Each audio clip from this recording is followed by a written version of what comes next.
I'm Sam. I'm one of Max's PhD students. My background is actually in machine learning. So Max has kind of recently brought me into the world of earthquake forecasting. And today I'm going to be presenting to you sort of new family of models known as neural point processors. And these are a sort of machine learning variant on point process models, which have been used pretty consistently in earthquake forecasting. Sure. So this is a fairly modern catalog for the 2016 Central Apennines sequence. And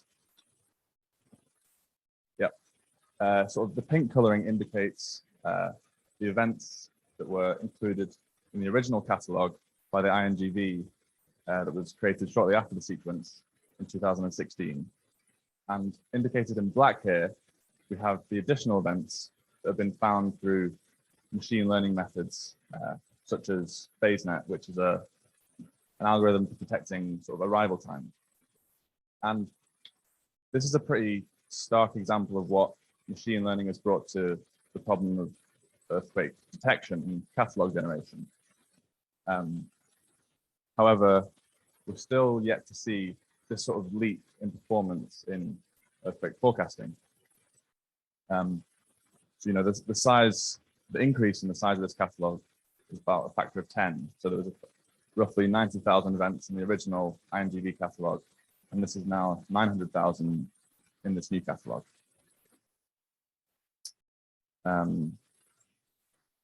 So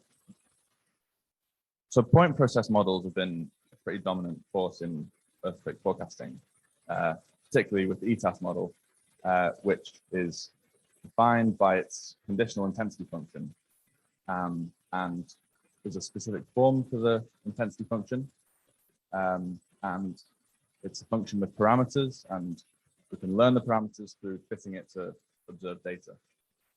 But in order to try and seek improvements upon this, and to move away from this sort of rigid form of the intensity function, what if we instead let the observed data completely define what the learned intensity function is, rather than just some small set of parameters?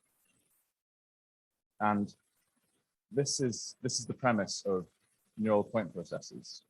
So this is like a general class of point process models where instead of the ETAS intensity function, we replace this with what's known as a universal approximator. So in most cases in neural point processors, this is a neural network, but in theory, it can be sort of any class of functions that are suitably flexible enough so that they can approximate any other function. So neural point processors are this kind of fairly modern tool in the machine learning world, where, well, fairly recently in 2016, there was an innovation in their development where the sort of recurrent neural network type architectures were included in the structure of the model. And in recurrent neural network architectures, data are successively fed as an input into the model, and oh god, there we go. And this hidden state H is updated at each time step. Now, the interpretation of this hidden state is that it is a representation of the history of the point process. So where in ETAS, the history of the point process is encoded by summing over all the events in the past. With this recurrent neural network, a fixed length vector H represents the history and is constantly updated. But something I want to emphasize is that since this sort of original innovation in neural point processes, there's been papers published in like the top machine learning journals basically like every year since it's happened. And so like very much like a new and emerging topic in machine learning. So I think our task is really connecting this progress with our specific problem domain.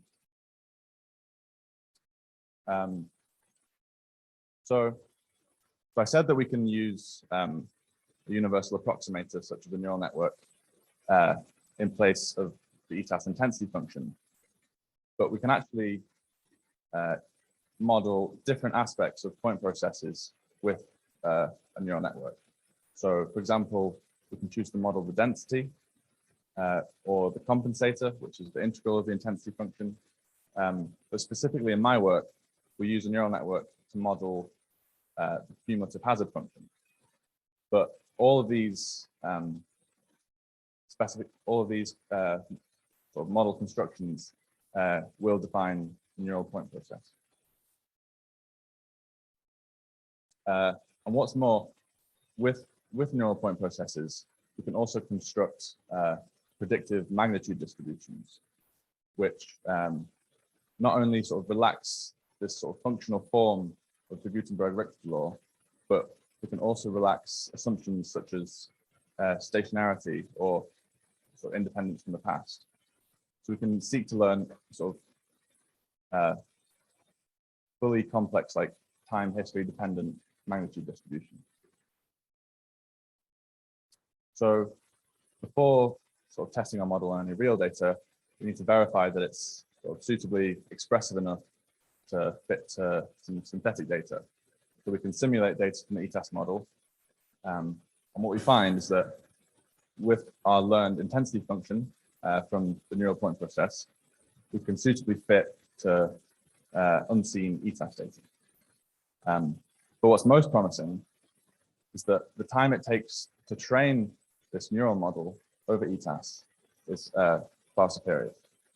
So so both these models are trained through maximum likelihood evaluation estimation, and because the likelihood of ETAS contains this double sum, it means that the time it takes to train this model grows quadratically with the size of the data. The neural model, however, only grows linearly. And this is again because of this recurrent neural network structure in the model. So rather than learning information from the past by summing over all the past, we instead just update this fixed length vector. So returning to the central Apennines sequence, we can construct a forecasting experiment on this data. So also with the way we've constructed our neural point process model, we're able to sort of pass in data down to a lower magnitude than we're seeking to predict. So in like a similar way we can do with ETAS. So in this experiment, we choose to target earthquakes magnitude 3 and above, whilst lowering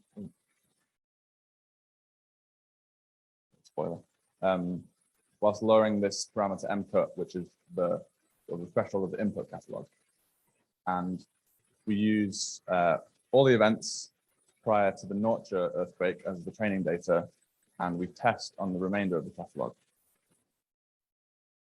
But what we find is that as we lower this value of the input magnitude threshold, the performance of the neural model over the ETAS model there's increasing performance.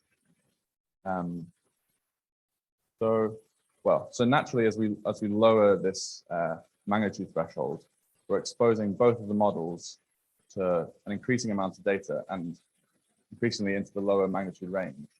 This suggests that the neural model is gaining more from this additional data than the ETAS model. But furthermore, as we lower this input magnitude threshold down, we're exposing both models to greater variation in the completeness of the catalog. So even though this catalog contains many more events, particularly in the lower magnitude region, you can still observe large variations in the completeness, particularly following the large events. And so, and as we lower this input magnitude threshold down into this sort of unexplored magnitude region, we expose both models to greater variations in the completeness. But we know that ETAS is biased when being exposed to the sort of missing data that we find in earthquake catalogs. So this suggests that this neural model is more robust to the appearance and the occurrence of this missing data. And there's a way we can interpret why this is the case when fitting this neural model. So we can think about the process by which the observed data is generated. So we have some ground process, which is generating the events, and these are thinned by some detection rate to generate the observed data that we have in our catalog. And misspecification in ETAS exists when we try and fit the ETAS model to this observed data, which has missing values. But due to constructing this neural point process with a really flexible intensity function, we're able to instead learn the process of the observed incomplete data. Furthermore, because, well, ETAS models which try and also model this process of missing data only add additional or computational complexities upon a standard ETAS model, then this neural point process offers an efficient way of dealing with this incompleteness. We don't see quite the same improvement in performance in the magnitude prediction, where for basically all values of the magnitude threshold, the neural model performs worse than the ETAS model. But we do see, however, when looking at the performance across the testing period, that we see this spike and increase in performance of the neural model over ETAS immediately following the Norcia earthquake.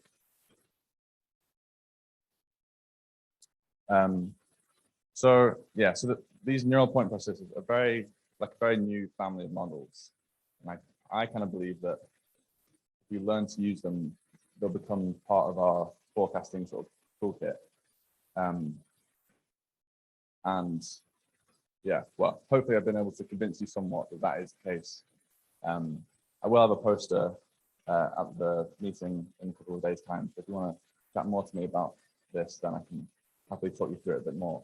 But yeah, so these models, they're fast to train. And in this particular experiment, they outperform a basic ETAS model at these lower magnitude thresholds. And they also offer us a very natural way of dealing with the missing data that we find in our earthquake catalogs. So I just wanted to end with this slide to sort of try and open up the discussion about how we incorporate machine learning into our forecasting methods. And one thing I think is that it's quite easy to think of machine learning as being this sort of separate pool of knowledge and resources from which we can maybe use some of their models in our problem of earthquake forecasting.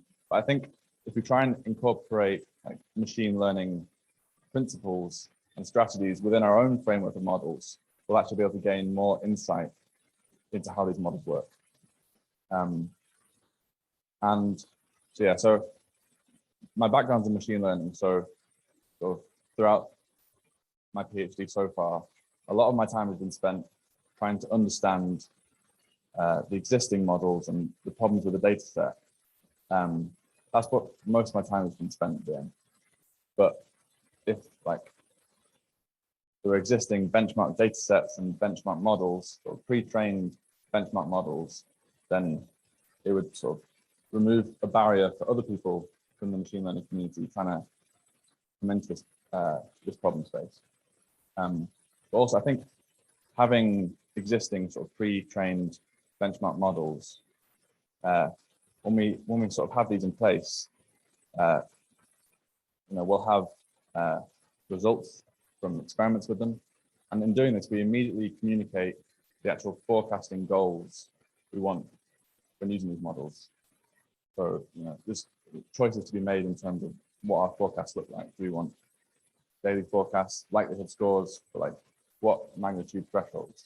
And people in the machine learning community don't really understand these things, and they don't really, I don't think they should be the people to make these decisions. So I think that's really key in like communicating these things to those people to remove this sort of barrier from them sort of, joining the problem.